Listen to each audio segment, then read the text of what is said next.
encontro um ano depois de chacoalharem o planeta com revelações que expuseram os maiores segredos do sistema de espionagem dos americanos e seus aliados. Desta vez num quarto de hotel em Moscou, a milhares de quilômetros de Hong Kong, onde o ex-agente da NSA, a Agência de Segurança Nacional dos Estados Unidos, Edward Snowden, entregou ainda não se sabe quantos documentos ultra-secretos para o jornalista Glenn Greenwald, americano radicado no Brasil, e para a documentarista, também americana, Laura Poitras. You know, it was so good to see them again. They've walked through hell and back to report this story, and you know, they've really been put under a microscope, put under scrutiny by all the most powerful governments in the world. And I think they stayed on the right side of the line. They worked to minimize harm, and they worked to maximize public gains again and again and again. And you can tell when I give them a hug, I see that they understand that, you know, they have gone through probably one of the hardest years of their lives. And they've come out on the other side with their heads held high. Os documentos, publicados principalmente pelo jornal inglês The Guardian, pela TV Globo e pelo americano Washington Post, revelaram que os americanos monitoram bilhões de pessoas no planeta, registrando a chamada metadata. Quem falou com quem, quando, por quanto tempo. Também registra todo o conteúdo de comunicações por e-mail, telefone ou redes sociais de vários países. Espionam empresas, a chinesa Huawei, de tecnologia de comunicação, a Gazprom, estatal russa de gás e petróleo, e a brasileira Petrobras. Até o Ministério das Minas e Energia do Brasil foi hackeado com a ajuda da espionagem do Canadá. Chefes de Estado têm suas conversas telefônicas e até mensagens de texto interceptadas. A presidente Dilma Rousseff foi um dos alvos. A chanceler alemã Angela Merkel também descobriu que suas ligações eram ouvidas e reagiu forte. O assunto foi parar na ONU. Embaraçou autoridades americanas, pegas no flagra, espionando aliados. E Snowden, que de Hong Kong tentava fugir para a América do Sul, foi parado no meio do caminho. O governo americano revogou seu passaporte. Snowden ficou quase 3 meses no limbo, na área de trânsito do Aeroporto Internacional de Moscou, sem poder entrar no país nem sair. Em agosto do ano passado, conseguiu asilo na Rússia. Edward Snowden se apresentou como responsável pelo vazamento logo que os primeiros documentos foram publicados. Segundo ele, para evitar que inocentes fossem perseguidos. Mas desde então, se afastou dos holofotes. Na semana passada, após indicar em que hotel deveríamos nos hospedar em Moscou, ele apareceu à nossa porta, pronto para falar. You didn't do any interviews for a year, with a few exceptions of the Washington Post, one email interview with us. Why? Why did you decide now to come forward and give this interview? So for me, when the story broke, I didn't want to be a distraction. I didn't want people to look at me, to think about me, instead of thinking about the issues. The problem was the media in a number of countries was just, they're so fascinated with the people involved that they won't leave it alone no matter what. So people still talked about me, and I stayed away to try to discourage it, but it didn't work. However, what's amazing is that in the course of the last year, despite the distraction that the media, you know, used pursuing me, is that the debate continued to grow. And because of that, I'm confident that today, now, nearly a year on from the initial revelations, I can talk about things, I can talk about how I feel, and it's not going to take away from the debate. It's no longer a distraction. I can't take anything away from that. So I feel it's safe for me to discuss my feelings. Vamos começar pelo começo, quando o garoto de Maryland abandonou a escola sem terminar o ensino médio. What are your influences? I've had so many influences in my life that I don't like to pick out one. If I were to pick any single influence, without going into books specifically, without going into academic influences, I would say it's the internet. You know, I am a child of the internet. How about people, family, friends that influenced you? Like I think everybody, Anyone who has the benefit of close family ties can't help but be influenced by them. I don't like to talk about my family because it's very private. They didn't ask to be a part of this, and I don't want to drag them into my politics and my story. But you know, I've been inspired by the integrity of the people around me throughout my life. People who have been faced with really hard choices that were really uncomfortable, but somehow they found the strength to do what was right. How did you learn about computers? It was very natural. It was organic. I was kind of self-taught. I was fascinated with technology. When my father brought a computer home for the first time, or brought me into his office, and I used a computer there, I wanted to understand it. And then eventually I became that child who was always taking apart things, disassembling the toaster, and then not knowing how to put it back together. But then I had the benefit of a family that was smart enough to make the decision that if I'm going to take something apart, it should be something that I like, that I need to use, not the toaster oven. So when I take apart my video game, or whatever children are interested in, I can't use it until I figure out how to put it back together. And that was very helpful to me because it helped me begin to learn to understand things in a systematic way. After 9/11, you decided to join the armed forces and go to Iraq. What happened? So I didn't actually go to Iraq. I volunteered to do so because I believed in what the government was saying at the time, which was that the government of Iraq was creating weapons of mass destruction. They were planning to terrorize people around the world, chemical weapons, nuclear weapons, biological weapons, and that the leadership of Iraq was a dictator, and the people there were desperate for freedom. And I thought it was selfless, it was a noble thing to try to help free these oppressed people and to do some good for the world. When I got to the Army,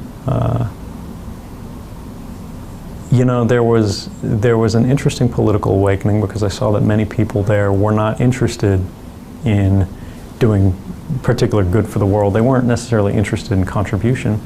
They were thinking about either the benefits of service or they were trying to fill some sort of macho image.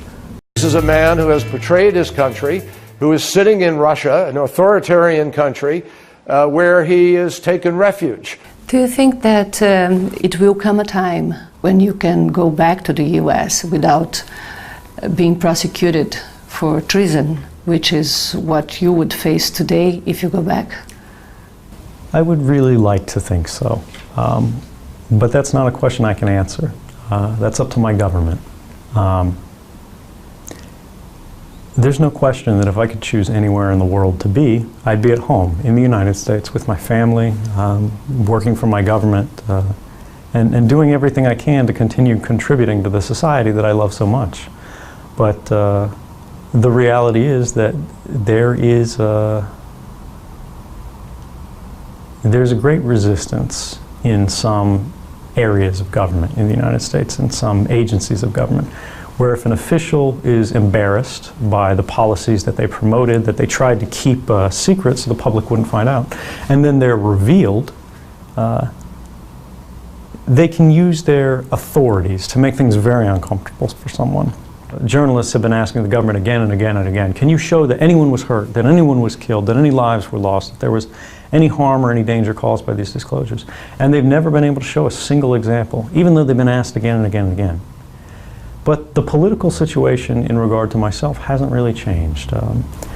And I would like to hope that there will be a chance for a better public discussion about how we protect whistleblowers from the retaliation of government in the United States and other countries around the world.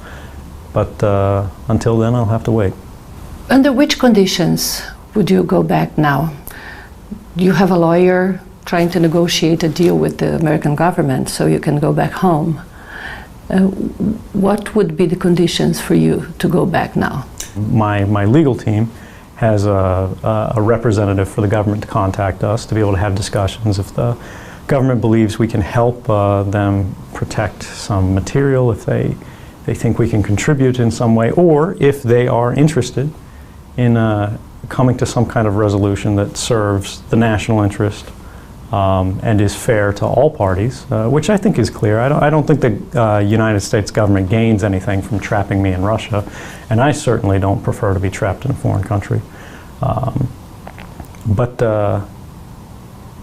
as far as conditions, that's not for me to say. That's up to the government. Do you still have some documents with you? No. Because I knew I would be traveling through Russia, and I know Russia has a very sophisticated, professional, and aggressive intelligence service, I didn't want there to be any risk of espionage or that somebody could ask me for information. So I destroyed my custody of documents before I transited through Russia. Some people in the US, and it was published by major newspapers, speculated that the Chinese had your laptop drained before you left China. Right. This was a famous accusation made by members of Congress who had been embarrassed by these because they were responsible for the policies that have been revealed, and they needed some kind of attack, some response.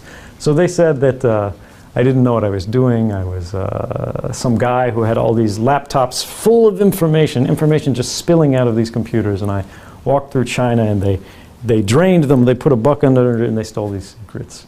But it's really crazy because I was a cybersecurity expert. I taught officials at the Central Intelligence Agency, Defense Intelligence Agency, National Security Agency, how to protect themselves in areas like China against specifically these kind of things. Some members of the Congress say that you are a defector. How do you see yourself? So this is another one of those attacks where they use the same thing. The government calling someone a defector is very normal. It's like they're reading from a script. The bottom line is you can't be a defector unless your loyalties have changed to an enemy of the state. And my loyalties haven't changed. I work for the United States government. Even today, I work for the people of my country. I don't work against them. I don't want to bring down the government. I don't want to destroy the NSA. I want to improve them. I want to make them better.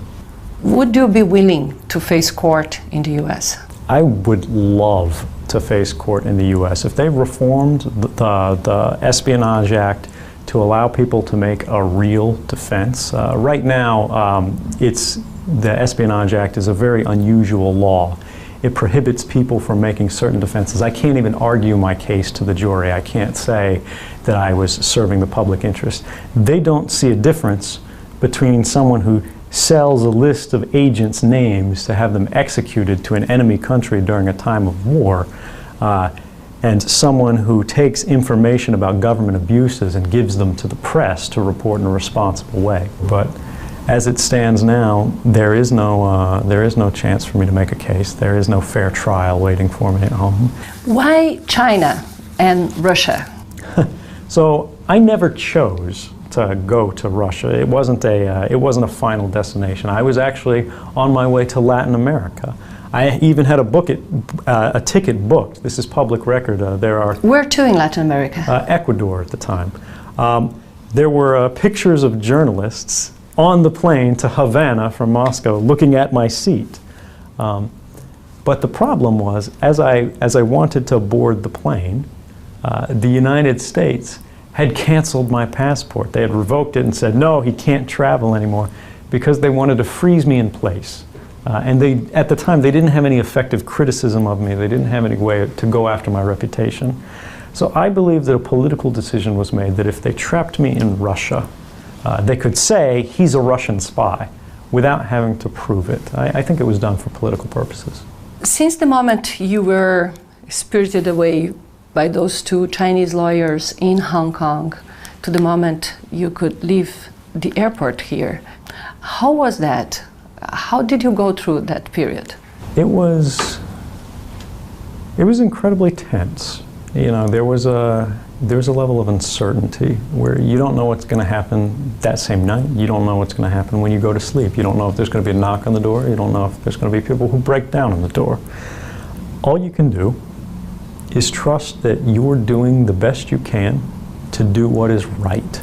And maybe you make some mistake, maybe you don't do things perfectly, but as long as you're motivated to good ends, and you're careful, you're responsible, and you make sure that even if you don't succeed in creating some gigantic public benefit, if you at least cause no harm, you can be confident that no matter what happens, no matter whether you end up in jail, no matter whether you end up dead, you can be confident and comfortable with the decisions you've made, and that's how I felt.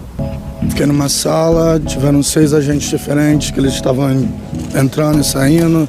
Em agosto do ano passado, o brasileiro David Miranda, companheiro de Glenn Greenwald, foi detido por 9 horas no aeroporto de Londres, acusado de terrorismo.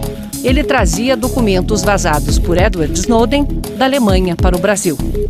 How did you react when you learned about David Miranda being detained at Heathrow Airport? I was shocked. I mean, I don't tell the journalists how to work or what to do, so I'm not sure exactly how they operate, but it's my understanding that David Miranda was working for The Guardian at the time.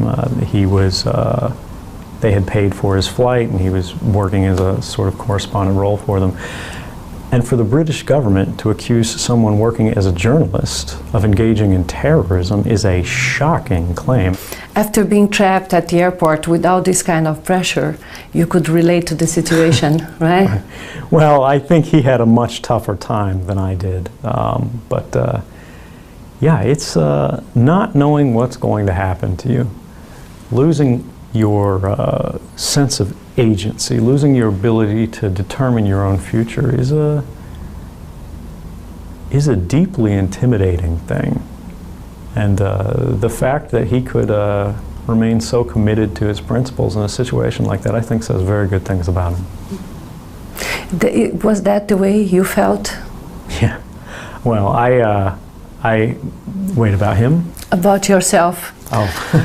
Losing the ability of determining your future, to be the agent of your... Absolutely. When I went public in Hong Kong, I wrote a statement that said my intention was to ask the world for justice, and that's why I made these claims for asylum.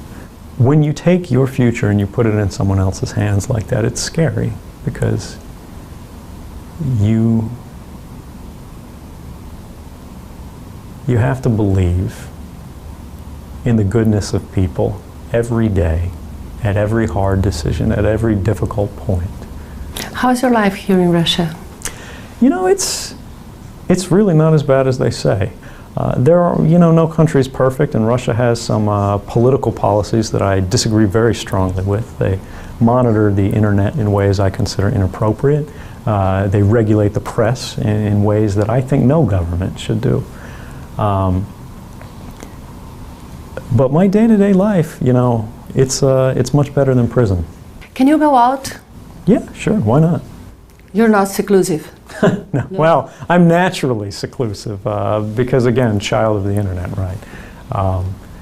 Some people... So your life is online? Right. Some people, they want to go see landmarks, they want to visit tourist locations.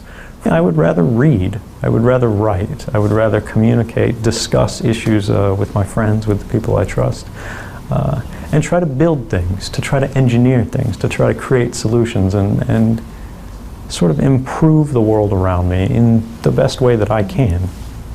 Do you have any kind of security?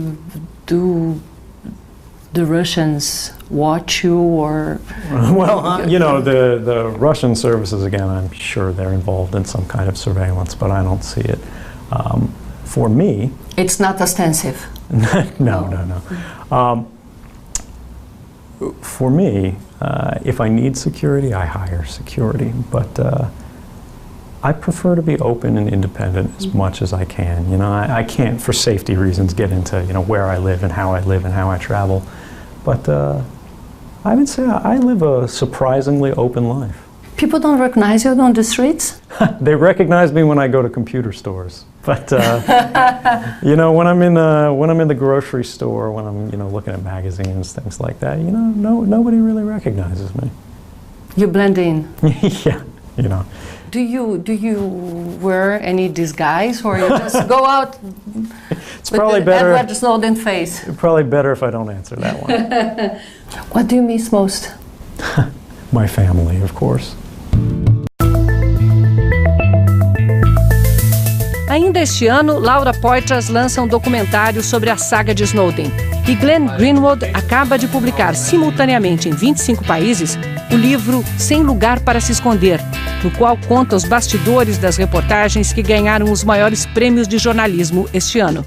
Most journalists, they have to fight for months in order to have a source that will open up, that will give documents, a good story. And in this case, you had to insist for months for Glenn Greenwald to install an encryption program so he could have the documents. And you almost lost the opportunity of doing the breaking news of a lifetime. Yeah, I think the reason why I like to tell this story, even though, some people say, oh, it seems embarrassing for you to tell, is because it makes some important points. The reality of what happened is, he didn't contact me and say, hi, I'm Edward Snowden, I work at the NSA, I have, many thousands of top secret documents I would like to give you, and then I just ignored him.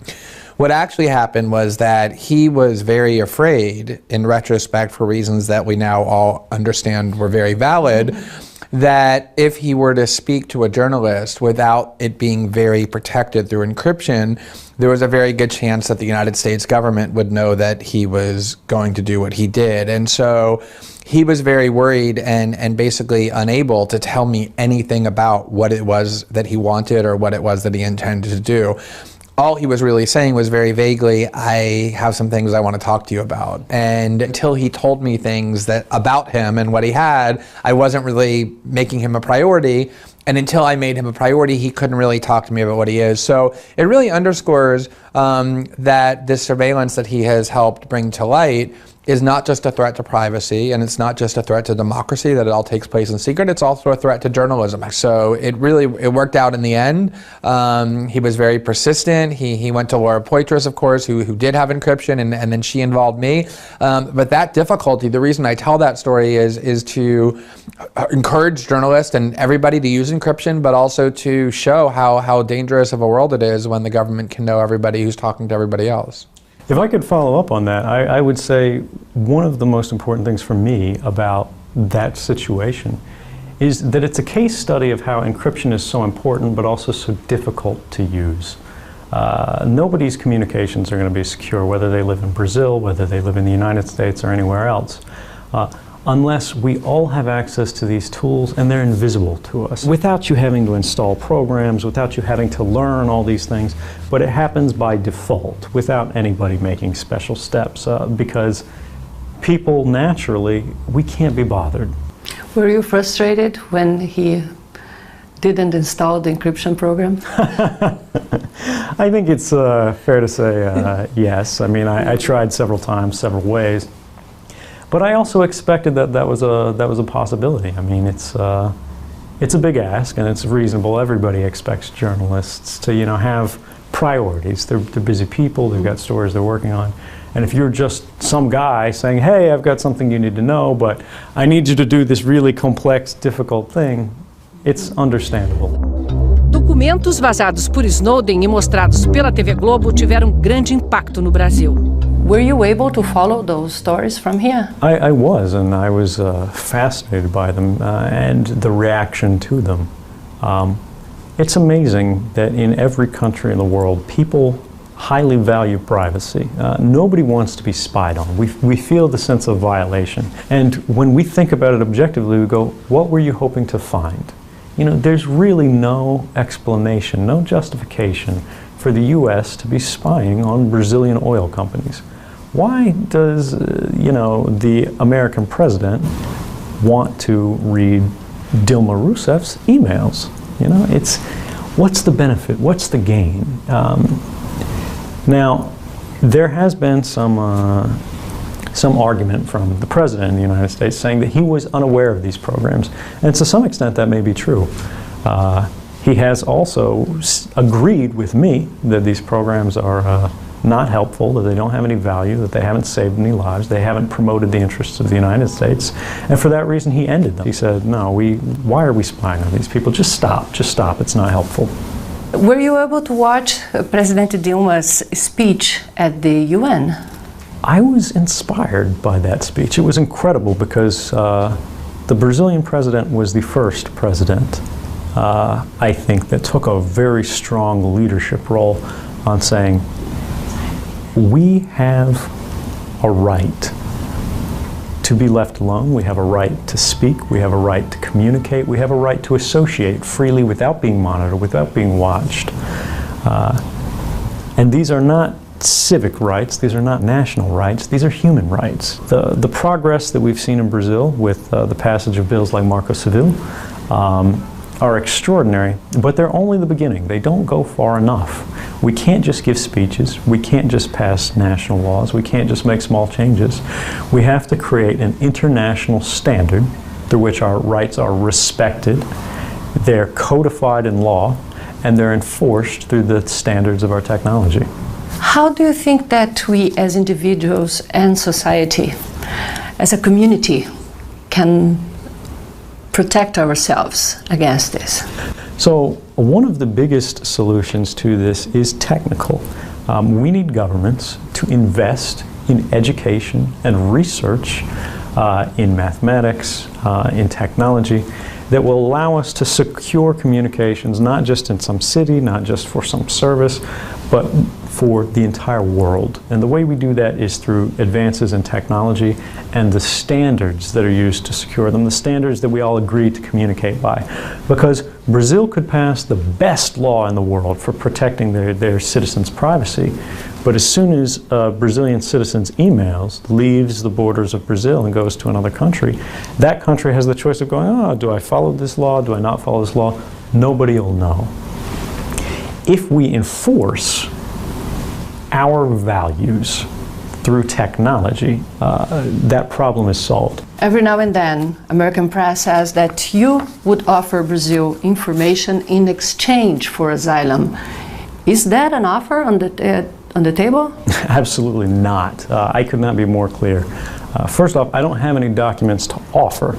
Secondly, even if I did, I would never trade secret information or cooperate with some government in exchange for asylum. Asylum has to be granted on humanitarian grounds. It has to be granted to protect political rights or the right to safety. This whole topic about sort of negotiating for asylum, I think, is improper. If Brazil wants to offer asylum, if they want to stand for human rights, if they want to protect the rights of whistleblowers, I think that's a good thing, and I would certainly encourage and support it, whether it's in my case or in the case of anyone. But I would never engage in any kind of sort of deal or quid pro quo exchange. It's been a year since the first revelation, and very soon it's going to be a year since your asylum here was granted. What's next when it expires?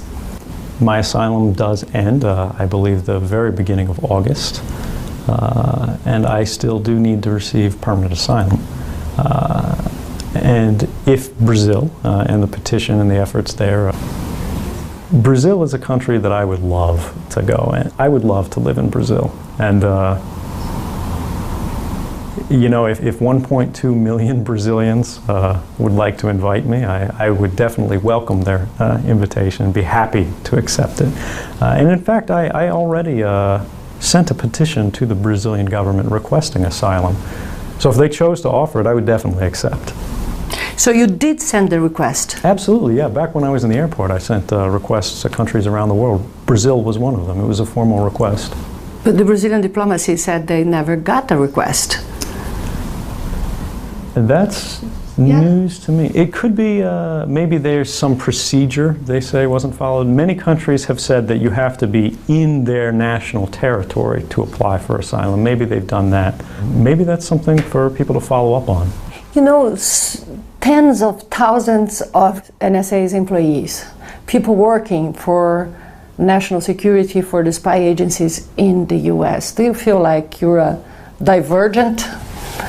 No, actually, I think the people who work for the NSA, the people who work for all of these different organizations, they're good people trying to do good things in a hard time with a lot of morally gray choices. The problem is not the people at the working level. The problem are not the rank and file employees. The problem are the senior officials who are setting policies, and they're making bad decisions, they're making bad policies, and they're creating unlawful programs that they know can't be defended. So they use secrecy to protect themselves from embarrassment and accountability rather than to protect the nation from any kind of real threat.